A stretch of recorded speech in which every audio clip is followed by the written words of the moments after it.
The Colombo family, well, they get real interesting towards the end.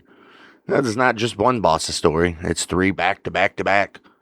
You got little alley boy Persico, he's running things just like his father.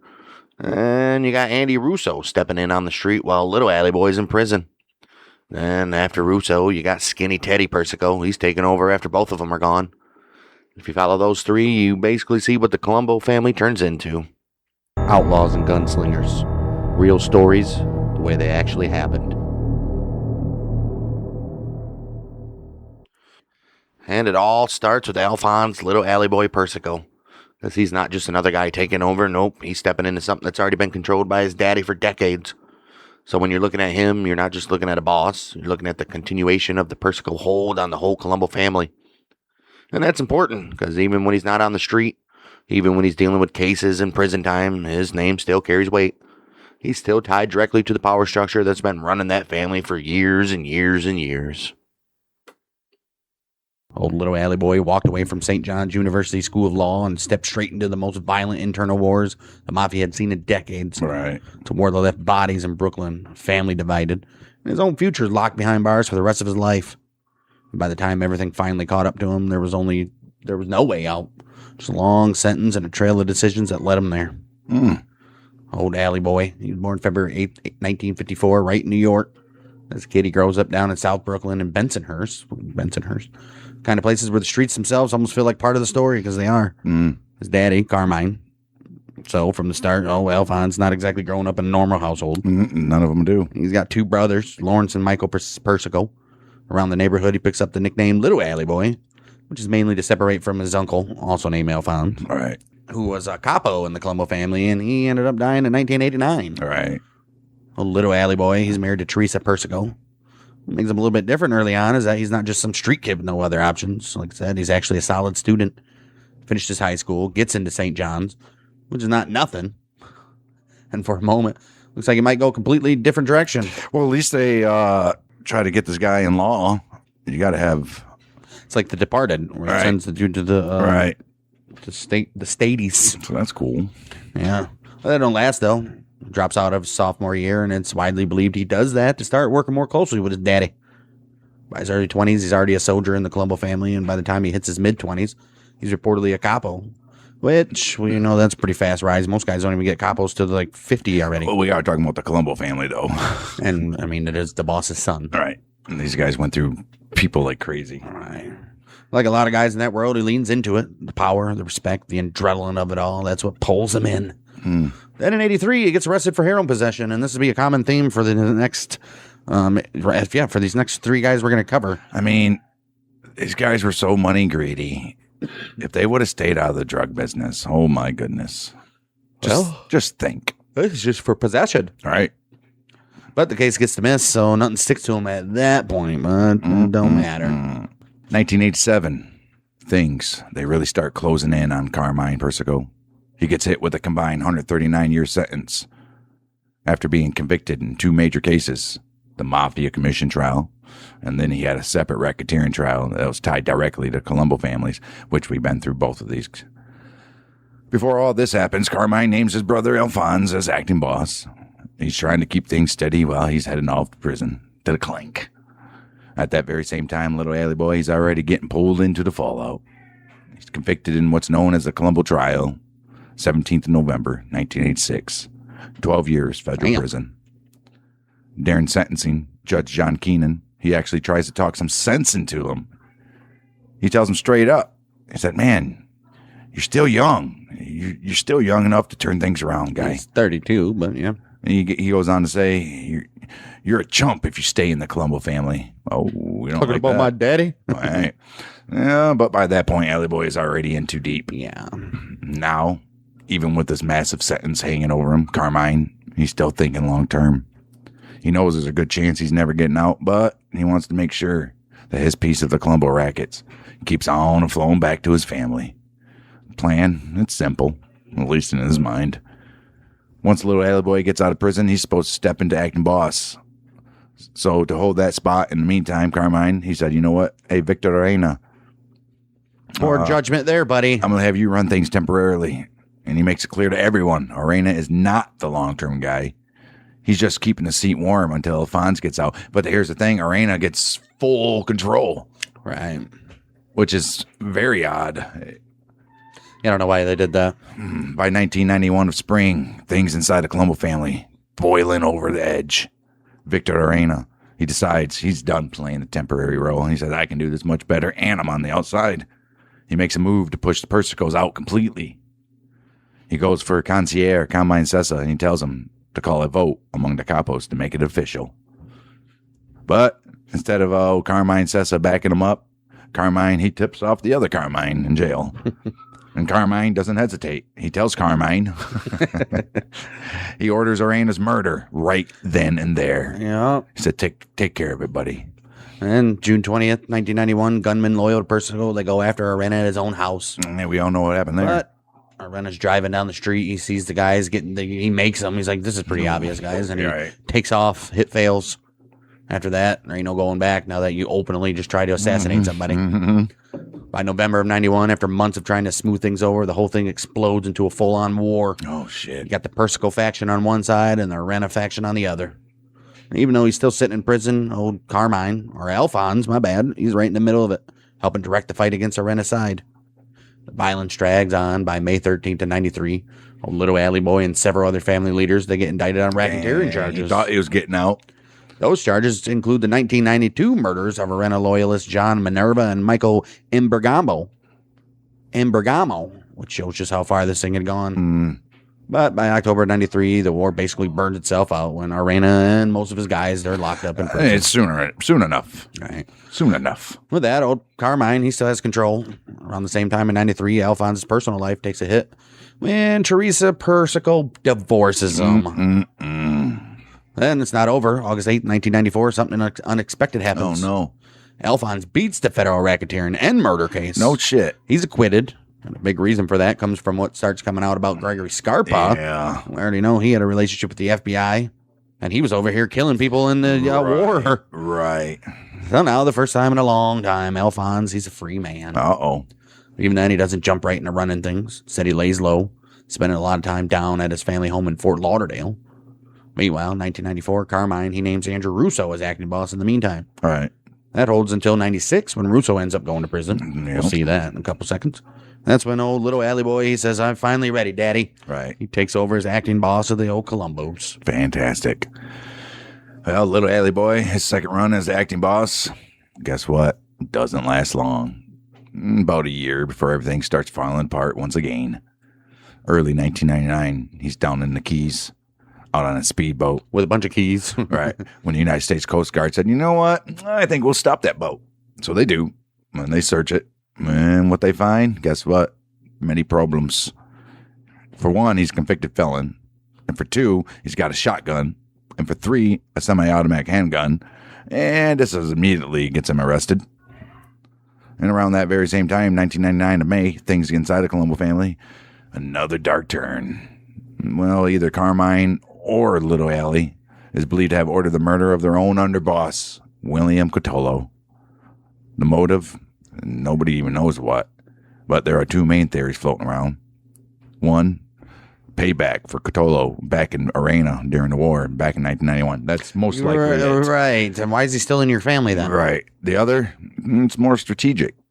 With the Little Alley Boy going back to old prison, there's concern that Cotelo could try to take over the family. Right. He's like, all right, I'm going to do it for real this time. First of all, it's probably both, but mostly the first one. Right.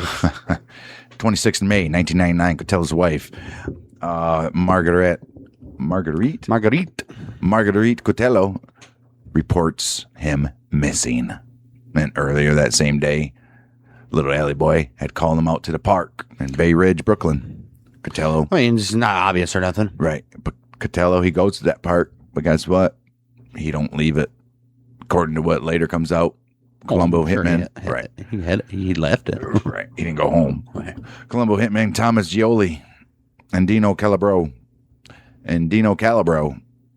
They ain't so many Dinos. Selena and Los Dinos. Right. Do the washing machine. So you got Colombo hitman Thomas Gioli. G-O-L-E. Yep, Gioli, Dino Calabro, and Dino Saracino.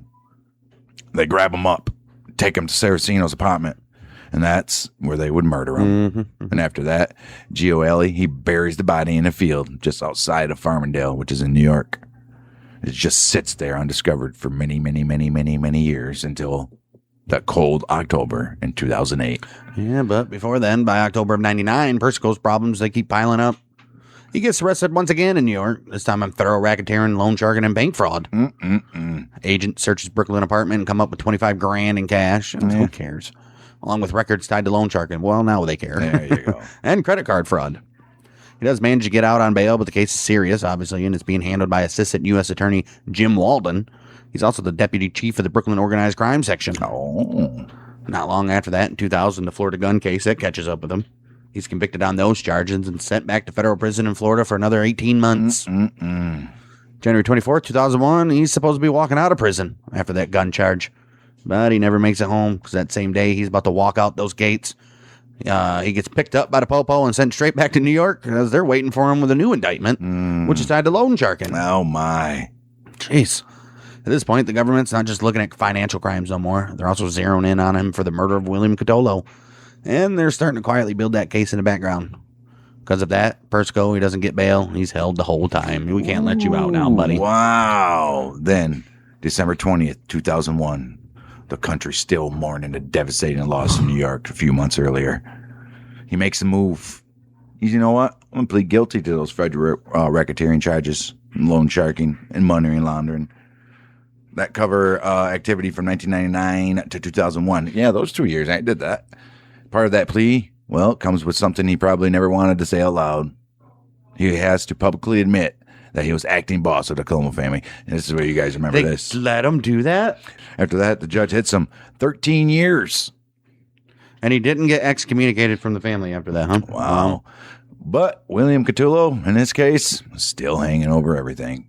Because on the 14th of October, 2004, Persico is finally indicted in New York for that very murder. Indicted! It takes a while to get the trial. And when it does, things, guess what? They don't go smooth. They didn't have an iron. Because in November 3rd, 2006, this judge, he says, you know what? I'm going to clear this mistrial. Allegations come out that Marguerite Cotello may have lied under oath, which throws this whole case into question. Why would she do that? It's her husband. So they run it back through. They indict him again. Second trial, 28th of December, 2007. Little boy Allie and his associate John DeRoss are both convicted of murder in aid of racketeering and witness tampering. Ooh. And that finally closes the loop on what happened to William Aid of Cotello. racketeering. What? That's crazy. Then, 27th of February, 2009, sentence comes down. Persico, life. Wow. No parole. Just like his daddy. And this is where his story, at least on the outside, comes to an end. But even after he's already serving that life sentence, stories continue to come out about him. February 2010, Colombo hitman Frank Sparacco, he reportedly tells prosecutors that Persico had ordered the 1992 murder of Michael Devine. Oh, why? He was a nightclub owner from Staten Island. Devine had been found shot to death in a car, and the story that comes out is pretty personal. Supposedly, Devine had been dating Persico's wife, Teresa, while they were separated, and that's what set him off. Still, even with that claim, no charges ever end up being filed in connection to that case. So, Yeah, what are you going to do? by September 2015, Persico's deep into serving his life sentence at the United States Penitentiary Coleman, down near Coleman, Florida. He's going to Florida. Right. Then July 2017, he gets transferred up to the Federal Correctional Institution in McKean, where he's there as we speak. When it's all said and done, old little alley boy, he ends up exactly where that life usually leads. Sitting in a federal prison serving life. Or buried underneath the ground or in the Under ocean. a bridge or something. Right. It's everything that came before it, locked in place. The power, the respect, the fear, all of it fades, but consequences, they don't. Looking back at it, it's hard not to think about how close he was to a completely different path. And he was just a young man sitting in a classroom at St. John's University School of Law. But instead of becoming the guy arguing the case, he became the one behind the case. Usually how it goes.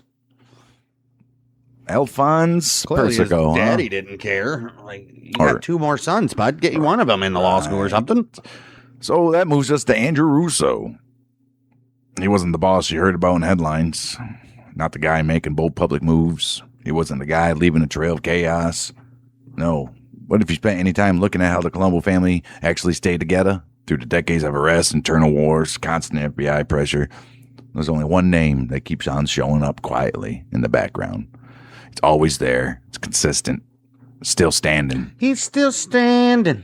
And a lot of the big personalities had already been falling off the board. And that's Andrew Russo. Bro. Better known as Moosh. A guy who managed to survive one of the most unstable crime families in New York. And somehow circled back into power late in his life. Which is not something you see very often in that world. If ever. And if you really want to understand how he pulled that off, you got to go all the way back to where it started. Russo, he comes up the old way, the old Mustache Pete way. Brooklyn, 1930s, right in the middle of the neighborhoods where organized crime isn't some distant concept. It's part of the environment, part of the rhythm of daily life. This is the rhythm of the life, our life. And guys like Russo, they just don't jump straight into the spotlight. No. They learn, they observe, they build relationships. Most importantly, they earn. That's the most important one, yeah. Because in this world, if you don't earn, you ain't shit. Mm-hmm. You can make money, keep your mouth shut, you're valuable. Russo, he fits that mold, and they made that mold from him. Right. They threw it away afterward. Right. Starts as an associate with the Colombos. Working under more established figures, he learned how the rackets operate, how the money flew, through loan sharking, extortion, labor unions. And over time, he proves himself. Just enough to get to be a made man. Made man. One of the first ones to do it when they started doing it again. This is a big step. Probably made in the 50s. Maybe. Yeah, He seems was about born right. in 30. Right. He was probably made right before they closed books. Right. This is a big step. Now, he's untouchable. He's part of the organization. This is not someone orbiting around it. No, he's in it. Is it? And from there on out, he keeps on moving and earning, eventually becoming a captain. He ran his own crew, managed his own ops, and at this very point, he's built a rep. Not as a wild guy or a headline chaser. No, this is a quiet, reliable guy that you don't even know he's coming. And he doesn't create unnecessary problems. What kind of guy? Right? We don't see too many of those. And that kind of reputation matters, especially in a family like the old Colombos. Which all the Russos with last names would be quiet. And Right. Because there's one thing about the Colombos, what they're known for, it's instability, internal conflict, and leadership struggles. Well, that's where Russo's story really starts to intersect with the bigger picture. It's by the late 80s, early 90s, the Colombo family, we already know where that's going. You got Carmine, longtime boss, sitting in prison, massive sentence. And you got old Orena. And we already know he doesn't want to be temporary boss no more. He wants a job for real, and that decision, that's the third Colombo War. This isn't some behind closed doors disagreement. It turns into open violence, shootings in the streets, guys getting targeted in public, full-blown internal war that draws a ton of law enforcement attention. Right. And during all this, old Russo, he's aligned with the Persico faction, clearly. Side, they're just trying to hold on to control. Dust settles, that faction comes out on top, but it's not exactly a clean victory. His family's beaten, battered, a lot of members are dead or in prison. The leadership structure is shaky at best. This is where old Andy Mush comes in, because he's one of the guys who's still standing. He's still standing. He's still trusted, and he's still capable of stepping into a leadership role, bud. What's he, 30, 40, 50, 60, 70, 80, 90? I mean, he's 60. Should have that old man wisdom by now, right? Right. So, 1994, acting boss. And that's not just a title. That's responsibility. Now he's the one, he's got to hold the family together while Carmine is behind bars. Russo, he approaches in the same way he approached everything. Quietly, methodically, no unnecessary intention getting drawn to him. Just trying to keep things running. Here's the problem, though, in this era. It doesn't matter how careful you are. The federal government, it's coming, and they're coming hard. Because by the mid-90s, law enforcement shifted strategy. They're not going after street-level guys anymore. No, they're building big racketeering cases. Informants that they're using. Wiretaps. In the 80s, but Right. sure, yeah. Wiretaps, long-term investigations take down entire leadership structures. And Russo, right in the middle of it. Just a couple years after becoming acting boss, he's indicted. Indicted? Sent to prison. And just like that, his time at the top, gone. And this becomes a pattern that you will see over and over and over and over and over and over again. Leadership gets filled. Leadership gets removed. Leadership gets filled. Leadership gets removed. Leadership gets filled. Leadership gets removed. And on and on and on. And after Russo goes away, the role eventually shifts to little Allie, who steps in as acting boss, as was said earlier. And during this time, Russo is out of the picture physically, serving his sentence. But that doesn't mean he's irrelevant, though. Because in this very world, relationships, they don't disappear just because you're behind bars. No, eventually it gets out. He doesn't come back as some sideline figure. No, he's going to come back as a respected veteran who did his time. And now he's going to either get kickbacks or start earning it again. Someone who has history with the family. Someone who's still loyal to Persico leadership. Someone they can trust. Someone they can confide in, you know? Unfortunately for Russo, that loyalty matters, especially in the old Colombos. They've been to 3 civil wars because they don't have too many people to trust. Right. And Russo, he has their trust. And over the years, as more arrests happen, more leaders get taken off the board, his value increases again. He's like, yeah, this is where his story takes an unusual turn. Most mob guys, once they've had their run and done serious time, they fade out. He's worth more than an ounce of gold right now. Right. They don't just come back into major leadership roles decades later, but old Russo, he does. By the 2010s, he's once again being described as a top figure in the Colombo family, sometimes referred to as acting boss or street boss, depending on who you ask. At this point, he's still an older guy, but he's still active, still involved, still part of how things are being run. And that's pretty rare. It also says something about the state of the family, because by then the Colombos aren't what they used to be. They've been hit repeatedly by law. Their structure has been weakened. The pool of experienced leadership has shrunk. They basically have no choice. Mm-hmm. So someone like old Russo with decades of experience and established credibility becomes even more important. Yeah, some might say he's worth more than his weight in gold. Right. For a while, it works.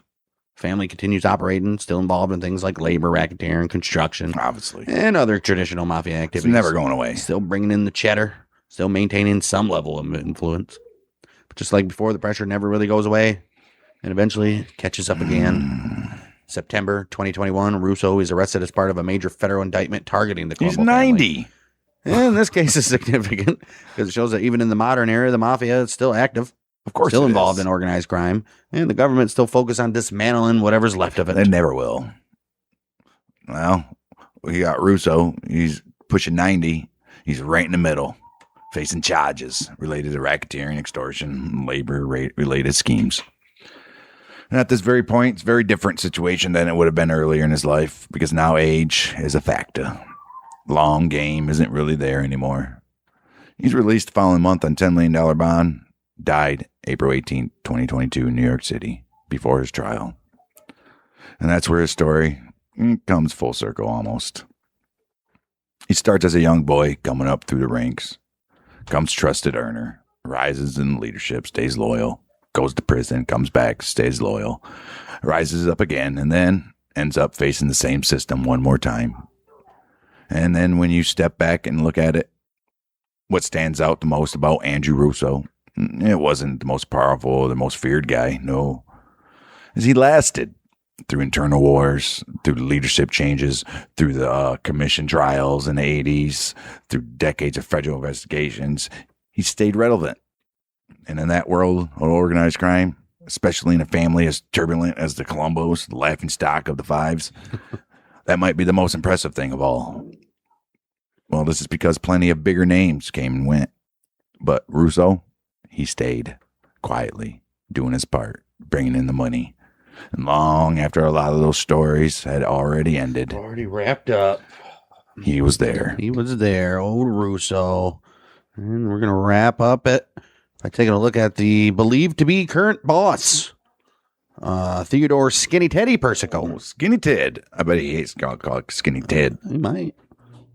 Theodore Persico Jr. He's not just another guy in the Colombo family. You see. He's the son of Theodore Persico Sr. and the grandson of old Carmine Persico. Damn right. Which means he's coming from one of the most powerful mafia bloodlines in New York. By the time he's starting to rise through the ranks, though, both his uncle, Alphonse, and granddaddy are already serving life sentences in federal prison. Yep. Right away, he's stepping into a situation where the name still carries weight. The actual power behind it ain't what it used to be. That's a big difference from what earlier generations had to deal with. He grows up around the life, so none of that is new to him. And like most guys in the position, he comes up the traditional way, starting as an associate, learning how things work, who answers to who, how money actually moves through the family, and eventually he gets made and becomes a full member. All right. From there, he keeps moving up. By the time you get into the 2010s, he's considered a captain, a capo, which means he's running his own crew and earning for the family. At that point, he's one of the more important guys in the family. Yep. Important younger guys, especially because a lot of the older leadership, they're either gone, dead, or they're out of the business. The key thing to understand is that this Colombo family he's coming up in is very different than the 70s or 80s. Back then, you had a lot more open violence, internal power struggles, and guys making moves in a very public way. Exactly what led to the old third war between them. That war brought a lot of attention from law enforcement. A lot of guys got killed, and a lot more ended up in prison. Family, they never have recovered from that, even to this day. Right. So by the time old Skinny Teddy is in a position of authority, the mindset's changed. It's not about being flashy or making a name for yourself in the streets. It's about staying under the radar now and making money in ways that don't bring immediate attention. Like, you guys can't be doing stupid stuff no more, guys, okay? That's why most of the activity tied to him and the family at that point revolves around labor unions, construction, business-related rackets. Talking about controlling who gets jobs, influencing contracts, putting pressure on companies behind the scenes. It's not something you're going to see on the news, but consistent money that keeps the family going. As a capo, that's the kind of stuff Skinny Ted is involved in, and it's also what positions him as someone who could potentially move higher. Because in that version of the mafia, the guys who can keep things running quietly, they're the ones who matter. And at this very same time, you still got older figures around. Andrew Russo. He already served as acting boss in the 90s. A lot of respect carried to his name. So what you end up with is a structure where Russo is more of a top-level figure, representing continuity and leadership, while guys like Skinny Ted are handling a lot of actual day-to-day ops that keep money coming in. It's not as rigid as the old hierarchy, no, but it works. It works for the family at this point. Hey, man, you got to fit in where you get in. Let's take a look behind the scenes. You get in where you fit in? Right. Yeah. Behind the scenes, though, FBI is paying attention. By the 2010s, the FBI and federal prosecutors, they're not just reacting to violent crimes anymore. No, they're building long-term racketeering cases. Wiretaps, informants, financial records, all getting used to track patterns over time, especially in areas like labor and construction. And even though the activity is quieter than it used to be, it still leaves a trail. Conversations get recorded, payments get tracked, relationships get mapped. And eventually, all this starts to form a picture. And it's bigger. And it's big. So by the time you get to October 2021, we already mentioned that, the case, it's already being built. Federal prosecutors announced a major indictment targeting members of the Colombos. And this isn't just one or two guys, it's multiple people at different levels. Russo, he's included. So is old Teddy Jr., old Skinny Ted, along with other members and associates tied to the same operations. Charges centered around racketeering and extortion, specifically connected to labor unions and construction-related activity, which is exactly where the family had been focusing its efforts. I would hope so. Right. From the government's point of view, this isn't about one specific incident. It's about showing how there's an ongoing criminal organization and that these individuals are a part of it. That's how racketeering cases work, you see. Right. You take a series of actions over time and connect them to a single narrative that shows a pattern of illegal activity tied to an organized group. And that's what they do. Skinny Ted, he's arrested along with the others. And at that point, the reality of the situation is pretty clear. These cases are hard to beat once they're put together. Nobody beats the feds, except for a handful of people, especially when they're built over several years with multiple sources of evidence. So instead of taking it all the way through a long trial, he just pleads guilty. 2022, he admits to racketeering conspiracy. It's a common outcome in cases like this. Right. And he only gets 4 years in federal prison, though. Compared to the life sentences that defined his uncle and grandfather's stories, that's a very different outcome. Damn right. Still has the same effect in the short term, though. Takes him off of the street, disrupts whatever structure he was a part of, and it weakens the overall organization. When you look at it in the context of the Colombo family's history, fits into a pattern that's been going on forever. Leadership rises, law enforcement builds a case, and eventually that leadership gets bye-byed. Wow. Well, you ask what makes Skinny Ted's situation a little different? Well, he represents a later stage of this very cycle. He's not coming up in the era where the mafia is at its peak. No, he's coming up in a time where it's already been hit repeatedly. This is where operations are smaller, risk of getting caught higher. So his role isn't about expanding power. It's about maintaining what's left and keeping things running as long as possible. This is really what the key is to understanding his story. Not about one big moment or one headline-grabbing event. No. No event. It's about being part of a system. Part of a system that's trying to keep going as long as possible. He rises through the system, becomes a capo, takes more responsibility, operates in areas still generating money for the family. But even with a low profile and a more controlled approach, the same end result shows up. Law enforcement builds case, indict him, and the structure takes another hit. And this is where things stand. Old Skinny Ted, he's in federal prison, sentenced, tied to racketeering. Same kind of charges that have taken down multiple generations. And the Colombo family is left dealing with another gap in its leadership. It's a different era, different style of operation. But when you look at it all, it's still the same old cycle playing out again. Reports indicate that he was released from federal prison in 2024 sometime. And guess what? He's back in prison as of February 2026. He violated parole by talking to members of the Colombo family. And according to accounts, he will likely be released sometime around November 2026. Oh, how old is this dude? He's got to be 50, 60 something. Yeah, good for him. Not bad. 62. That's the old Colombo family. It's the last of the bosses. So, next month we'll start heading into some of the important capos and underlings of the Colombos before we wrap up the 5 families for good. Yeah, these guys, and I can't even say the Bonanos were worse. Bonanos are bad, but not this bad, dude. The Colombos are crazy. They're rough. Colombos are crazy. What's that? As you can tell, we're recording this in a laundromat. Yeah, with a playground upstairs, apparently. Right. Jeez. All you guys listen on podcasts, we created a whole new YouTube channel Just for you. Outlaws and Gunslingers. Had to separate the battles of Civil War stuff and the Outlaws and Gunslinger stuff. So if you guys want to join in and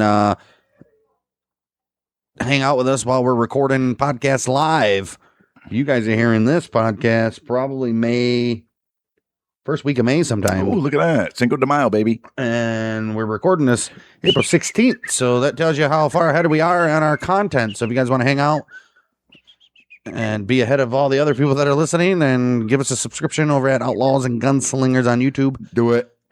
Hit the bell to know when we're going live. And if not, just stick right here on the podcast side for all you YouTube guys. You know what to do. You know what to do. Subscribe, like, comment, share it with your friends, review if you're listening on podcasts. We'll see you next week. Even some shitty comments. I don't give a fuck. Talk shit. Yeah, we'll see you next week for true crime of some sorts. So, yeah, see you then. We're the Month of Michigan. Bang dang.